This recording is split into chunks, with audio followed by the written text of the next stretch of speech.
ਸਤਿ ਸ਼੍ਰੀ ਅਕਾਲ। ਤੁਸੀਂ ਦੇਖ ਰਹੇ ਹੋ ਪੰਜਾਬ ਮੇਲ ਯੂਐਸਏ ਟੀਵੀ। ਮੈਂ ਹਾਂ ਵਰੁਣ ਕੌਰ ਮਾਨ। ਖਬਰਾਂ ਦੇ ਬੁਲੇਟਿਨ ਵਿੱਚ ਤੁਹਾਡਾ ਸਵਾਗਤ। ਪੇਸ਼ ਨੇ ਪਹਿਲਾਂ ਚੁਣਵੀਆਂ ਖਬਰਾਂ। ਸਰਹੱਦ ਟੱਪ ਕੇ ਗੈਰ ਕਾਨੂੰਨੀ ਢੰਗ ਨਾਲ ਅਮਰੀਕਾ ਦਾਖਲ ਹੋਏ 7 ਵਿਅਕਤੀ ਵਾਪਸ ਕੈਨੇਡਾ ਮੋੜੇ। ਅਫਗਾਨਿਸਤਾਨ ਵਿੱਚ ਅਣਮਿੱਥੇ ਸਮੇਂ ਤੱਕ ਯੁੱਧ ਲੜਨਾ ਅਮਰੀਕਾ ਦੇ ਰਾਸ਼ਟਰੀ ਹਿੱਤ ਵਿੱਚ ਨਹੀਂ, ਜੋ ਬਾਈਡਨ। ਅਮਰੀਕਾ ਤੇ ਕੈਨੇਡਾ ਵਿੱਚ ਗਰਮੀ ਨੇ ਕੱਢੇ ਵੱਟ, 54 ਡਿਗਰੀ ਤੱਕ ਪਹੁੰਚਿਆ ਪਾਰਾ। ਸੜਕ ਹਾਦਸੇ ਵਿੱਚ 2 ਲੋਕਾਂ ਦੀ ਮੌਤ ਦੇ ਦੋਸ਼ ਵਿੱਚ ਪੰਜਾਬੀ ਟਰੱਕ ਡਰਾਈਵਰ ਬਲਜਿੰਦਰ ਸਿੰਘ ਨੂੰ ਹੋਈ 3 ਸਾਲ ਦੀ ਜੇਲ੍ਹ। ਅਮਰੀਕਾ ਵਿੱਚ ਇਮਾਰਤ ਢਹਿਣ ਨਾਲ ਮਰਨ ਵਾਲਿਆਂ ਦੀ ਗਿਣਤੀ ਹੋਈ 90। ਅਮਰੀਕਾ ਦੇ 6 ਰਾਜਾਂ ਵਿੱਚ ਅੱਗ ਲੱਗਣ ਨਾਲ 3 ਲੱਖ ਏਕੜ ਜੰਗਲ ਸੜਿਆ। ਤੇ ਹੁਣ ਇਹਨਾਂ ਖਬਰਾਂ ਦਾ ਵਿਸਥਾਰ।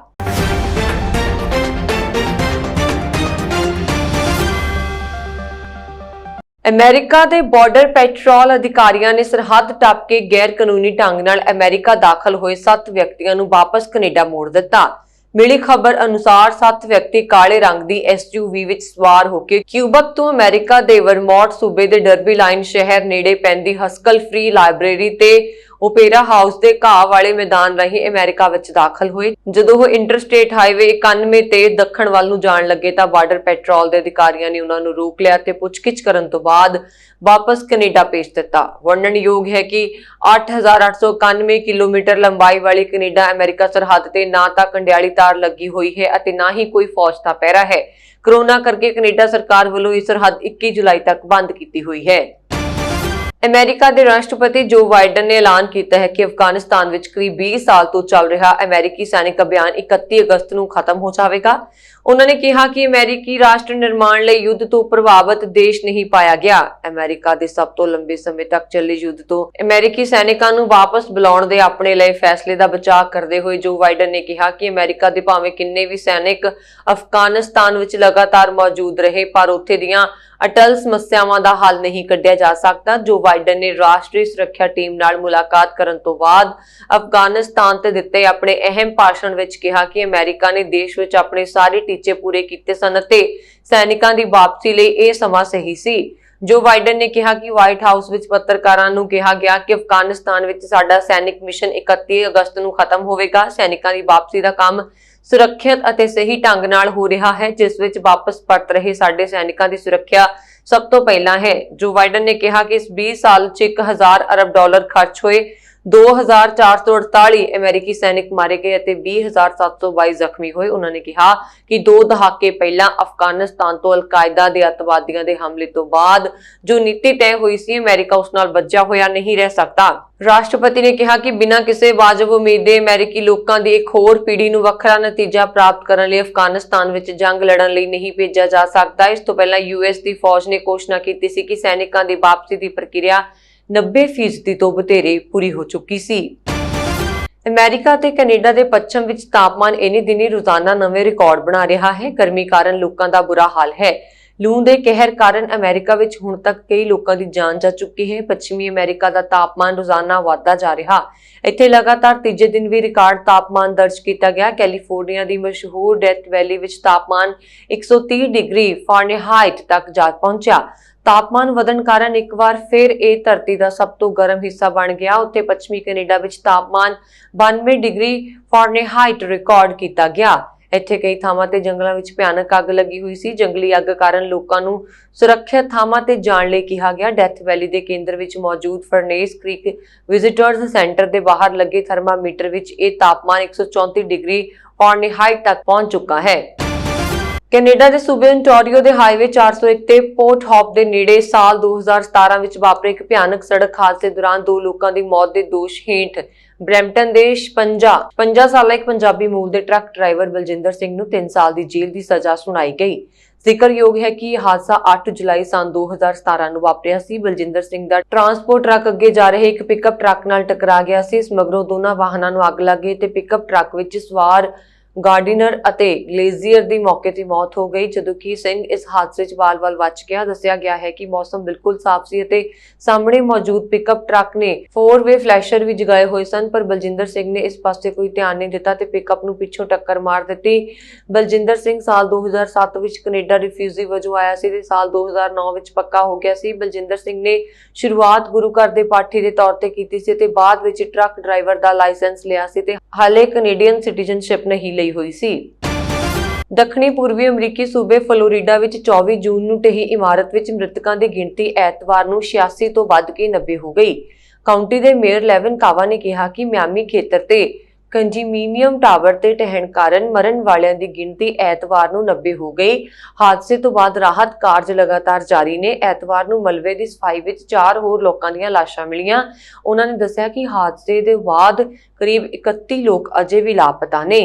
ਲੈਵਨ ਕਾਵਾ ਨੇ ਕਿਹਾ ਕਿ ਸਰਫ ਸਾਈਡ ਵਿੱਚ 12 ਮੰਜ਼ਲਾ ਬਿਲਡਿੰਗ ਦੇ ਕੰਕਰੀਟ ਅਤੇ ਸਟੀਲ ਦੇ ਮਲਬੇ ਵਿੱਚ ਕਈ ਲੋਕਾਂ ਦੇ ਮਾਰੇ ਜਾਣ ਦਾ ਖਦਸ਼ਾ ਹੈ।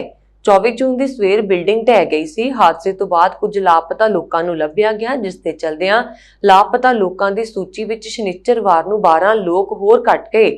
ਉਹਨਾਂ ਨੇ ਦੱਸਿਆ ਕਿ ਸਾਡੇ ਜਾਸੂਸ ਆਪਣੇ ਆਡਿਟ ਵਿੱਚ ਪ੍ਰਗਤੀ ਕਰ ਰਹੇ ਨੇ। ਉਹਨਾਂ ਦੀ ਕੋਸ਼ਿਸ਼ ਤੇ ਚਲਦਿਆਂ ਲਾਪਤਾ ਲੋਕਾਂ ਦੀ ਸੂਚੀ ਵਿੱਚ ਸਾਰੇ ਰਿਪੋਰਟਾਂ ਦੀ ਪੁਸ਼ਟੀ ਕਰ ਰਹੇ ਨੇ ਅਤੇ ਨਾਲ ਹੀ ਲਾਪਤਾ ਵਿਅਕਤੀਆਂ ਦੀ ਪੁਲਿਸ ਰਿਪੋਰਟ ਦਰਜ ਕਰਵਾਉਣ ਦੇ ਲਈ ਪਰਿਵਾਰਾਂ ਦੇ ਨਾਲ ਕੰਮ ਕਰ ਰਹੇ ਨੇ। ਕਾਵਾ ਮੁਤਾਬਕ ਇਮਾਰਤ ਢਹਿਣ ਦੇ ਕੁਝ ਘੰਟੇ ਬਾਅਦ ਕਿਸੇ ਵੀ ਜਿਉਂਦੇ ਵਿਅਕਤੀ ਨੂੰ ਖੰਡਹਰ ਤੋਂ ਨਹੀਂ ਬਚਾਇਆ ਗਿਆ। ਅਧਿਕਾਰੀਆਂ ਨੇ ਪਿਛਲੇ ਹਫ਼ਤੇ ਐਲਾਨ ਕੀਤਾ ਕਿ ਉਹਨਾਂ ਦੇ ਲੱਭਣ ਦੀ ਕੋਸ਼ਿਸ਼ ਬਚਾਅ ਤੋਂ ਰਿਕਵਰੀ ਵਿੱਚ ਬਦਲ ਗਈ। ਕਾਮਿਆਂ ਨੇ ਹਾਦਸੇ ਦੀ ਸਾਈਡ ਤੋਂ 14 ਲੱਖ ਪੌਂਡ ਕੰਕਰੀਟ ਅਤੇ ਮਲਬੇ ਤੋਂ ਹਟਾ ਦਿੱਤਾ। ਸਰਫ ਸਾਈਡ ਦੇ ਇੱਕ ਮੇਅਰ ਚਾਰਲਸ ਨੇ ਕਿਹਾ ਕਿ ਮਲਬੇ ਦਾ ਢੇਰ ਜੋ ਕਦੇ 4 ਤੋਂ 5 ਮੰਜ਼ਿਲਾ ਉੱਚਾ ਸੀ, ਕੁਝ ਥਾਵਾਂ ਤੇ ਜ਼ਮੀਨ ਦੇ ਥੱਲੇ ਪੱਧਰ ਤੱਕ ਘੱਟ ਹੋ ਗਿਆ, ਜਿੱਥੇ ਕਾਮੇ ਅੰਡਰਗਰਾਉਂਡ ਪਾਰਕਿੰਗ ਗੈਰਾਜ ਵਿੱਚ ਕਾਰਾਂ ਨੂੰ ਹੁਣ ਦੇਖ ਸਕਦੇ ਹਨ।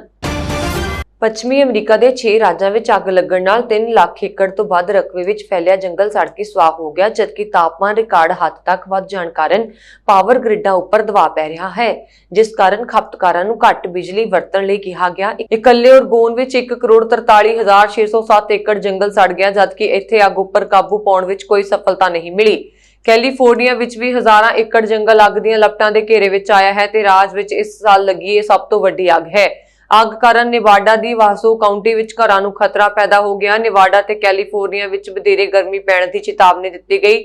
ਦੱਖਣ ਪੂਰਬ ਕੈਲੀਫੋਰਨੀਆ ਦੀ ਡੈਥ ਵੈਲੀ ਵਜੋਂ ਜਾਣੇ ਜਾਂਦੇ ਮੋਜ਼ੇਵ ਮਾਰੂਥਲ ਵਿੱਚ ਤਾਪਮਾਨ 128 ਡਿਗਰੀ ਫਾਰਨੀਹੀਟ ਤੱਕ ਪਹੁੰਚ ਗਿਆ। ਫਰਨੇਸ ਕ੍ਰੀਕ ਦੇ ਕੌਮੀ ਮੌਸਮ ਸੇਵਾ ਅਨੁਸਾਰ ਇੱਥੇ ਖਿੱਤੇ ਵਿੱਚ ਸਭ ਤੋਂ ਵੱਧ ਤਾਪਮਾਨ ਸ਼ੁੱਕਰਵਾਰ 130 ਡਿਗਰੀ ਫਾਰਨਹੀਟ ਰਿਕਾਰਡ ਹੋਇਆ। ਕੌਮੀ ਮੌਸਮ ਸੇਵਾ ਨੇ ਚੇਤਾਵਨੀ ਦਿੱਤੀ ਹੈ ਕਿ ਖਤਰਨਾਕ ਹਾਲਾਤ ਕਾਰਨ ਗਰਮੀ ਨਾਲ ਸੰਬੰਧਿਤ ਬਿਮਾਰੀਆਂ ਫੈਲ ਸਕਦੀਆਂ ਹਨ। ਦੱਖਣੀ ਕੈਲੀਫੋਰਨੀਆ ਵਿੱਚ ਪਾਲਮ ਸਪ੍ਰਿੰਗਸ ਵਿਖੇ ਪਿਛਲੇ ਦਿਨ ਤਾਪਮਾਨ 120 ਡਿਗਰੀ ਫਾਰਨਹੀਟ ਦਰਜ ਹੋਇਆ, ਜੋ ਇਸ ਸਾਲ ਇੱਥੇ ਦਰਜ ਹੋਇਆ ਸਭ ਤੋਂ ਵੱਧ ਤਾਪਮਾਨ ਹੈ। ਅਮਰੀਕਾ ਵਿਖੇ ਮੋਹਾਵੇ ਕਾਉਂਟੀ ਵਿੱਚ ਜੰਗਲ ਵਿੱਚ ਅੱਗ ਲੱਗਣ ਦੀ ਸੂਚਨਾ ਮਿਲਣ ਤੇ ਇਲਾਕੇ ਦਾ ਨਿਰੀਖਣ ਕਰਨ ਪਹੁੰਚਿਆ ਜਹਾਜ਼ ਹਾਦਸਾਗ੍ਰਸਤ ਹੋ ਗਿਆ। ਇਸ ਹਾਦਸੇ ਵਿੱਚ ਉਸ ਵਿੱਚ ਸਵਾਰ 2 ਦਮਕਲ ਕਰਮੀਆਂ ਦੀ ਸ਼ਨੀਚਰਵਾਰ ਨੂੰ ਮੌਤ ਹੋ ਗਈ। ਸਥਾਨਕ ਮੀਡੀਆ ਨੇ ਇਹ ਜਾਣਕਾਰੀ ਦਿੱਤੀ। ਐਰੀਜ਼ੋਨਾ ਭੂਮੀ ਪ੍ਰਬੰਧਨ ਬਿਊਰੋ ਨੇ ਸਮਾਚਾਰ ਪੈਨਲ KPHO TV ਨੂੰ ਦੱਸਿਆ ਕਿ ਵਿਕਪ ਨੇੜੇ ਬਦਲਦੇ ਹੋਏ ਦਾਅਵੇਦਾਰ ਬੈਲੇ ਨਗ ਦਾ ਹਵਾਈ ਨਿਰੀਖਣ ਕਰਨ ਅਤੇ ਇਸ ਤੇ ਕਮਾਂਡ ਅਤੇ ਕੰਟਰੋਲ ਪਾਉਣ ਵਿੱਚ ਮਦਦ ਕਰ ਰਿਹਾ ਜਹਾਜ਼ ਦੁਪਹਿਰ ਕਰੀਬ ਹਾਦਸਾਗ੍ਰਸਤ ਹੋ ਗਿਆ ਸੀ। ਅਧਿਕਾਰੀਆਂ ਨੇ KPHO ਅਤੇ ਐਰੀਜ਼ੋਨਾ ਰਿਪਬਲਿਕਨ ਨੂੰ ਦੱਸਿਆ ਕਿ ਜਹਾਜ਼ ਵਿੱਚ ਸਵਾਰ ਚਾਲਕ ਦਲ ਦੇ 2 ਮੈਂਬਰਾਂ ਦੀ ਮੌਤ ਹੋ ਗਈ। ਬਿਊਰੋ ਦੇ ਬੁਲਾਰੇ ਡੋਲੋਰਸ ਗਾਰਸੀਆ ਨੇ ਕਿਹਾ ਕਿ ਹਵਾਈ ਸਰਵੇਖਣ ਕਰ ਰਿਹਾ ਜਹਾਜ਼ ਹਵਾਬਾਜ਼ੀ ਸਰੋਤਾਂ ਨੂੰ ਅੱਗ ਵਾਲੀ ਜਗ੍ਹਾ ਤੱਕ ਪਹੁੰਚਣ ਲਈ ਨਿਰਦੇਸ਼ ਦੇਣ ਵਿੱਚ ਮਦਦ ਕਰ ਰਿਹਾ ਸੀ। ਗਾਰਸੀਆ ਨੇ ਦੱਸਿਆ ਕਿ ਇਹ ਦਮਕਲ ਕਰਮੀ ਜੰਗਲ ਦੀ ਅੱਗ ਬੁਝਾਉਣ ਲਈ ਮਦਦ ਕਰ ਰਹੇ ਪਹਿਲੇ ਕਰਮੀਆਂ ਵਿੱਚੋਂ ਸਨ। ਬਿਜਲੀ ਡਿੱਗਣ ਨਾਲ ਲੱਗੀ ਦੇਵਾਦਾਰ ਵੇਸੀ ਨਗ ਨੇ 300 ਏਕੜ ਖੇਤਰ ਨੂੰ ਸਾੜ ਕੇ ਨਸ਼ਟ ਕਰ ਦਿੱਤਾ। ਰਾਸ਼ਟਰੀ ਆਵਾਜਾਈ ਸੁਰੱਖਿਆ ਬੋਰਡ ਹਾਦਸੇ ਦੇ ਕਾਰਨਾਂ ਦੀ ਜਾਂਚ ਕਰ ਰਿਹਾ ਹੈ। ਚੀਨ ਨੇ ਕਿਹਾ ਕਿ ਉਹ ਉਈਗਰ ਭਾਈਚਾਰੇ ਤੇ ਹੋਰ ਮੁਸਲਿਮ ਘੱਟ ਗਿਣਤੀ ਭਾਈਚਾਰਿਆਂ ਨਾਲ ਦੁਰਵਿਵਹਾਰ 'ਚ ਕਥਿਤ ਭੂਮਿਕਾ ਨੂੰ ਲੈ ਕੇ ਚੀਨੀ ਕੰਪਨੀਆਂ ਤੇ ਅਮਰੀਕਾ ਵੱਲੋਂ ਪਾਬੰਦੀਆਂ ਲਾਈਆਂ ਜਾਣ ਦਾ ਜਵਾਬ ਦੇਣ ਲਈ ਜ਼ਰੂਰੀ ਕਾਰਵਾਈ ਕਰੇਗਾ। ਚੀਨ ਦੇ ਵਣਜ ਮੰਤਰਾਲੇ ਨੇ ਕਿਹਾ ਕਿ ਅਮਰੀਕਾ ਦਾ ਇਹ ਕਦਮ ਚੀਨੀ ਕਾਰੋਬਾਰੀਆਂ ਨੂੰ ਨਾਜਾਇਜ਼ ਦਬਾਉਣ ਅਤੇ ਕੌਮਾਂਤਰੀ ਆਰਥਿਕ ਤੇ ਵਪਾਰ ਨਿਯਮਾਂ ਦੀ ਉਲੰਘਣਾ ਹੈ। ਮੰਤਰਾਲੇ ਨੇ ਇੱਕ ਬਿਆਨ ਵਿੱਚ ਕਿਹਾ ਕਿ ਚੀਨ ਚੀਨੀ ਕੰਪਨੀਆਂ ਦੇ ਕਾਨੂੰਨੀ ਹੱਕਾਂ ਤੇ ਹਿੱਤਾਂ ਦੀ ਰਾਖੀ ਲਈ ਜ਼ਰੂਰੀ ਕਾਰਵਾਈ ਕਰੇਗਾ। ਚੀਨ ਨੇ ਹਾਲਾਂਕਿ ਪੂਰੀ ਜਾਣਕਾਰੀ ਨਹੀਂ ਦਿੱਤੀ, ਪਰ ਉਸਨੇ ਆਪਣੇ ਦੂਰ ਦੇ ਪੱਛਮੀ ਖੇਤਰ ਸ਼ਿਨਜਿਆਂਗ 'ਚ ਉਈਗਰ ਭਾਈਚਾਰੇ ਦੇ ਲੋਕਾਂ ਨੂੰ ਨਾਜਾਇਜ਼ ਢੰਗ ਨਾਲ ਹਿਰਾਸਤ ਵਿੱਚ ਰੱਖਣ ਅਤੇ ਉਹਨਾਂ ਨੂੰ ਜ਼ਬਰੀ ਮਜ਼ਦੂਰੀ ਕਰਵਾਉਣ ਦੇ ਦੋਸ਼ਾਂ ਵਿੱਚ ਖਾਰਜ ਕੀਤਾ ਹੈ। ਨਾਲ ਹੀ ਉਸਨੇ ਵੀਜ਼ਾ ਤੇ ਵਿੱਤੀ ਸੰਬੰਧਾਂ ਤੇ ਆਪਣੀਆਂ ਕੰਪਨੀਆਂ ਤੇ ਅਧਿਕਾਰੀਆਂ ਖਿਲਾਫ ਵੀਜ਼ਾ ਦੀਆਂ ਪਾਬੰਦੀਆਂ ਦਾ ਤੇਜ਼ੀ ਨਾਲ ਜਵਾਬ ਦੇਣਾ ਸ਼ੁਰੂ ਕਰ ਦਿੱਤਾ।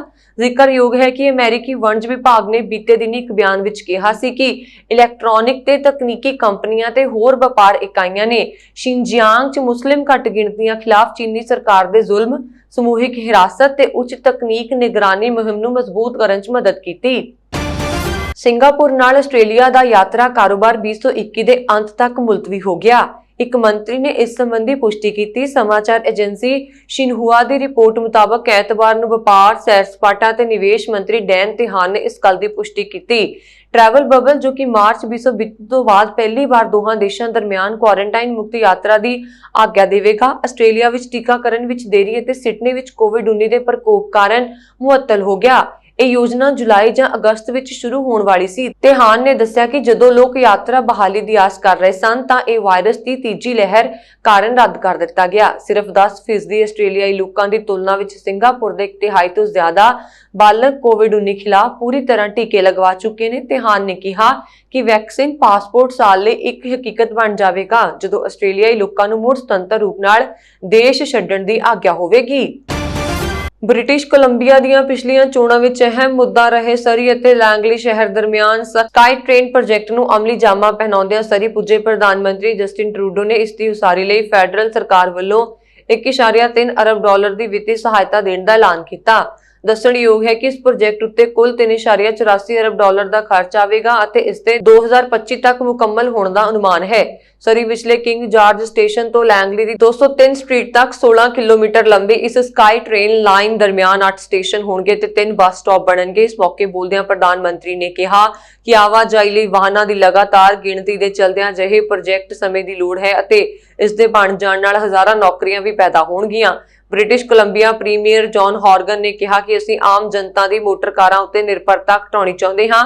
ਇਸ ਸਕਾਈ ਟ੍ਰੇਨ ਦੇ ਚਾਲੂ ਹੋਣ ਨਾਲ ਜਿੱਥੇ ਦੋਹਾਂ ਸ਼ਹਿਰਾਂ ਦਾ ਕਨੈਕਸ਼ਨ ਹੋਰ ਵੀ ਮਜ਼ਬੂਤ ਹੋਵੇਗਾ, ਉੱਥੇ ਕਾਰਬਨ ਗੈਸਾਂ ਦੀ ਕਟੌਤੀ ਕਾਰਨ ਵਾਤਾਵਰਣ ਨੂੰ ਲਾਭ ਪਹੁੰਚੇਗਾ। ਇਸ ਤਰ੍ਹਾਂ ਇਹ ਪ੍ਰੋਜੈਕਟ ਹੁਣ ਅਤੇ ਅਗਲੀ ਪੀੜ੍ਹੀ ਲਈ ਵਰਦਾਨ ਸਿੱਧ ਹੋਵੇਗਾ।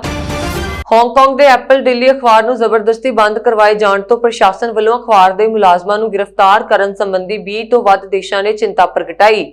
ਮੀਡੀਆ ਫ੍ਰੀडम ਕੋਐਲੀਸ਼ਨ 'ਚ ਸ਼ਾਮਲ Austria, Canada, France, Germany, Iceland ਤੇ ਬਰਤਾਨੀਆ ਸਮੇਤ 21 ਦੇਸ਼ਾਂ ਦੀਆਂ ਸਰਕਾਰਾਂ ਵੱਲੋਂ ਜਾਰੀ ਬਿਆਨ ਵਿੱਚ ਇਸ ਕਾਰਵਾਈ ਦੀ ਸਖਤ ਆਲੋਚਨਾ ਕੀਤੀ ਗਈ ਹੈ। ਪਿਛਲੇ ਮਹੀਨੇ ਹੀ ਐਪਲ ਡੇਲੀ ਦਾ ਆਖਰੀ ਅੰਕ ਪ੍ਰਕਾਸ਼ਿਤ ਹੋਇਆ ਸੀ। ਉਸੇ ਅੰਕ ਵਿੱਚ ਅਖਬਾਰ ਨੇ ਦੱਸਿਆ ਸੀ ਕਿ ਉਹਨਾਂ ਤੇ ਦਬਾਅ ਪਾ ਕੇ ਉਹਨਾਂ ਨੂੰ ਅਖਬਾਰ ਦਾ ਪ੍ਰਕਾਸ਼ਨ ਬੰਦ ਕਰਨ ਲਈ ਬੇਵਸ ਕੀਤਾ ਗਿਆ। ਇਸ ਅਖਬਾਰ ਦੇ ਸੰਪਾਦਕਾਂ ਤੇ ਹਾਂਗਕਾਂਗ ਦੇ ਪਿਛਲੇ ਸਾਲ ਲਾਗੂ ਨਵੇਂ ਰਾਸ਼ਟਰੀ ਸੁਰੱਖਿਆ ਕਾਨੂੰਨ ਦੀ ਉਲੰਘਣਾ ਦਾ ਦੋਸ਼ ਲਾਇਆ ਗਿਆ। ਪਿਛਲੇ ਕੁਝ ਸਮੇਂ ਤੋਂ ਹਾਂਗਕਾਂਗ ਵਿੱਚ ਚੀਨੀ ਸ਼ਾਸਨ ਦੇ ਦਬਾਅ 'ਚ ਮੀਡੀਆ ਤੇ ਸਖਤੀ ਕੀਤੀ ਜਾ ਰਹੀ ਹੈ।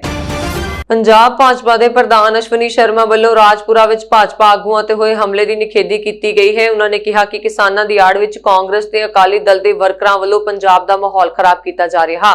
ਪੰਜਾਬ ਭਾਜਪਾ ਦੇ ਪ੍ਰਧਾਨ ਨੇ ਆਖਿਆ ਕਿ ਭਾਜਪਾ ਦੇ ਜੇਕਰ ਕਿਸੇ ਵੀ ਵਰਕਰ ਦਾ ਕੋਈ ਨੁਕਸਾਨ ਹੁੰਦਾ ਹੈ ਤਾਂ ਇਸ ਦੇ ਲਈ ਪੰਜਾਬ ਸਰਕਾਰ ਦੀ ਜ਼ਿੰਮੇਵਾਰੀ ਹੋਵੇਗੀ। ਅਸ਼ਵਨੀ ਸ਼ਰਮਾ ਨੇ ਆਖਿਆ ਹੈ ਕਿ ਲੋਕਤੰਤਰ ਹੈ ਤੇ ਭਾਰਤੀ ਜਨਤਾ ਪਾਰਟੀ ਨੂੰ ਪੰਜਾਬ ਦੇ ਵਿੱਚ ਬੈਠਕਾਂ ਕਰਨ ਦਾ ਅਧਿਕਾਰ ਹੈ ਤੇ ਉਸ ਦੀ ਸੁਰੱਖਿਆ ਦੀ ਜ਼ਿੰਮੇਵਾਰੀ ਜ਼ਿਲ੍ਹੇ ਦੇ ਐਸਐਸਪੀ ਤੇ ਡੀਸੀ ਦੀ ਬਣਦੀ ਹੈ।